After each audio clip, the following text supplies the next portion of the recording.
বিগত কিছুদিন ধরে ছেলেগুলো স্কুল বেরোলেই ওরই একদম মুখ চোখ এমন শুকিয়ে রয়েছে যেন ওর প্রাণ পাখি চলে গেছে। ঠিক আছে, তা আজকে ছেলেগুলোকে বললাম দেখ কেমন শুকিয়ে বসে রয়েছে, একটু খেল।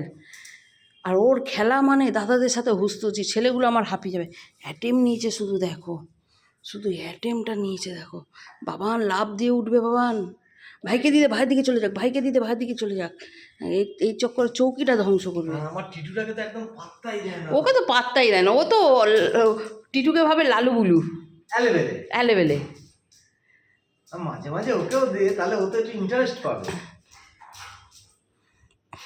এমন ভাবে যে যেন ও জিনিসটা নিল না দাঁড়াও, ঠিক নিয়ে নেবে ঝাপটে। তুমি চেনো কোথায় ওকে? হ্যাঁ, আজকে একটু খেলছে যেন ওর শান্তি হচ্ছে। মানে এত নেকড়ের মতো নিয়ে যাচ্ছে একেবারে। হ্যাঁ, ওই দেখো দেখো দেখো দেখো, আসছে আসছে আসছে। বাবান সাবধান। কিছুদিন ধরে এত মন মরা হয়ে গেছিল না, কেন বাড়ি থেকে সবাই যাচ্ছে।